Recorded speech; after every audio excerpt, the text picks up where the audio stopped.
মই আজি আপোনালোকক আমাৰ ঘৰখন কেনেকৈ সজাই পৰাই ৰাখোঁ মই নিজে হাতে বনোৱা বস্তুৰে সেয়ে দেখুৱাব লৈছোঁ। এই যে পটটো দেখিছে, ফ্লাৱাৰ পটটো, এই পটটো কিন্তু মই নিজেই ডিজাইন কৰিছোঁ। আৰু এই ফুলখিনি যে দেখিছে, এই ফুলখিনিও কিন্তু মই নিজে বনাইছোঁ। মই এনেধৰণৰ কামবিলাক কৰি খুবেই ভাল পাওঁ আৰু ইয়াৰে মই শ্ল' ভিডিঅ' মোৰ ইউটিউব চেনেলতে মই দি ৰাখিছোঁ।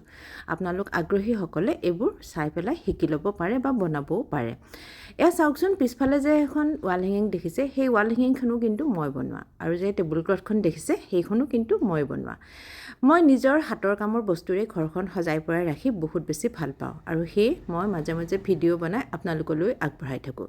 যিসকলে নতুনকৈ মোৰ এই চেনেলটো দেখিছে, আপোনালোকক অনুৰোধ কৰিলোঁ আপোনালোকে মোৰ এই ইউটিউব চেনেলটো ছাবস্ক্ৰাইব কৰি দিব আৰু যিসকলে ফেচবুকত চাই আছে, ফেচবুকৰ পেজটো ফ'ল' কৰি দিব। এয়া চাওকচোন, ফুলখিনি ওচৰৰ পৰা দেখুৱাই দিছোঁ আৰু অকণমান আমাৰ ড্ৰয়িং ৰুমৰ ছাইডটো আপোনালোকক দেখুৱাই দিলোঁ। আৰু সেই যে কৰ্ণাৰ টেবুলখন অকণমান দেখিছে, সেইখনো কিন্তু মই নিজেই বনোৱা।